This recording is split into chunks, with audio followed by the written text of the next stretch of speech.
Journalist recreation club ও রাজ্য সরকারের তথ্য সংস্কৃতি দপ্তরের উদ্যোগে রবিবার আমতলী স্কুল মাঠের মধ্যে প্রীতি ক্রিকেট ম্যাচ অনুষ্ঠিত হয়। টসে জয়লাভ করে প্রথমে ফিল্ডিং করার সিদ্ধান্ত নেয় মন্ত্রী সুধাংশু দাস।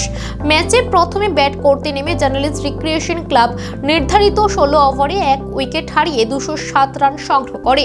ব্যাটিংয়ে জার্নালিস্ট রিক্রিয়েশন ক্লাবের হয়ে সুব্রত দেবনাথ 17টি ওভার বাউন্ডারি ও 5টি বাউন্ডারি সুবাদে 137 রান করে এবং ম্যাকধন দেব অপরাজিত 54 রান করে।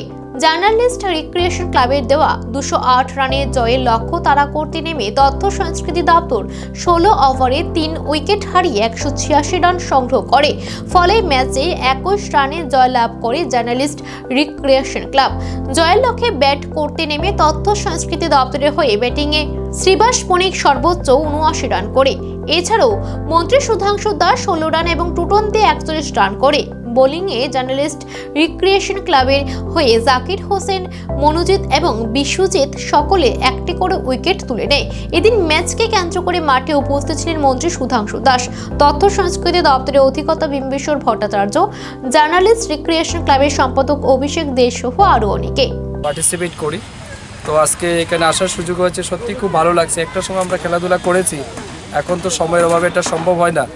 তো তারপরেও মাঝে মধ্যে নিজের পুরনো মেমোরিগুলিকে একটু রিজুভিনেট করা আর কি। তো এই জন্যই আমরা এখানে এসেছি। তো আমি দুই দলকে অনেক শুভেচ্ছা জানাই। আর দুই দলই প্রচণ্ড শক্তিশালী, আইসিও অত্যন্ত শক্তিশালী সরকারের পার্সপেক্টিভে, আর ডেমোক্রেসির পার্সপেক্টিভে আমাদের সাংবাদিকরা অত্যন্ত শক্তিশালী। তো উভয়ের শক্তি বজায় রেখেই মাঠে যাতে সম্মান সঠিকভাবে পাওয়া যায়, এবং আমরা আশা করছি একটা জমজমাট এবং উত্তেজনাপূর্বক একটা ম্যাচ আমরা দেখতে পাবো। তো আমি আবারও সবাইকে শুভেচ্ছা জানাচ্ছি, বিশেষ করে আইসিএ ডাইরেক্টর মহোদয়কে এবং আপনাদের টিমের পক্ষে আমাদের মাননীয় অভিষেক দাকেও ধন্যবাদ জানাচ্ছি আজকের এই সুন্দর একটি ক্রিকেট টুর্নামেন্ট এখানে আয়োজন করার জন্য। তো আশা রাখছি আমরা একটা ভালো ক্রিকেট টুর্নামেন্ট উপভোগও করতে পারবো এবং নিজেরাও আমাদের পারফরমেন্স দিতে পারবো। Wish you best of luck. Thank you.